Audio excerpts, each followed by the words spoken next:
Ito mga kailaw, tastingan natin na itong uok. Uok to kung tawag sa Cebu. Yung dito sa Aklan, bukan to. So, first time ko itong gagawin. Nakain naman talaga ako nito, pero yung parang pasangag yung luto. Pero itong hilaw, hindi ko pa to nagagawa. So ito, may suka tayo dito mga kailaw. So i-try natin kung ano nga ba talagang lasa na ito. Yan o. O, diba? Nagalaw-galaw pa yan mga kailaw. Legit yan ha. Dito yan ang gagaling. Diyan yan ang gagaling. Siyempre. O.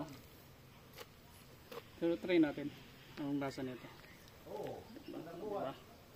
Pero dito sa pinakamaliit tayo magka-try. O. Yan ha. Nagalaw. Galaw-galaw pa ito mga kailaw. Yan. Kahit naman dito ni. Kahit naman ni. Mukha. O ha. Try natin ito ha. O.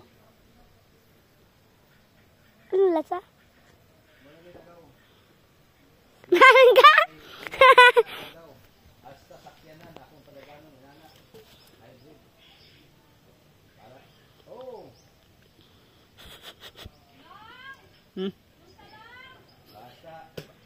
Importante daw naalan tayo pagkaon, buhaton ta.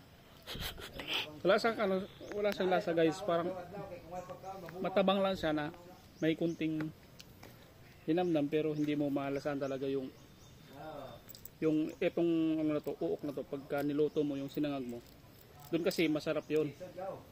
Pero pagka dito sa hinilaw siya, hindi mo malalasahan yung lasa nitong uod na to.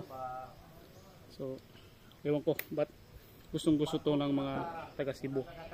Hindi, yung iba, yung mga taga bundok ng Cebu kasi kinakain nila ito, pagkakuha nila doon, kakainin na, kahit hindi na nila nalalagyan ng suka. So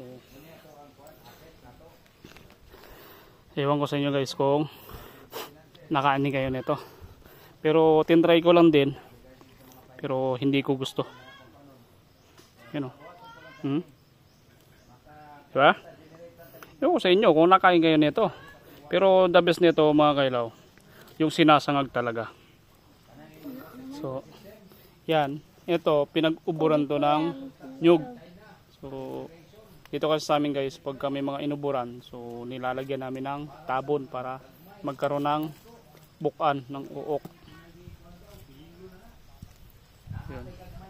Tinry ko lang naman kung anong lasa nito kasi matagal na akong nakain nito, pero hindi ko pa talaga na-try na kainin ng hilaw. So yun lang, nasubukan na natin. Challenge accepted mga kailaw.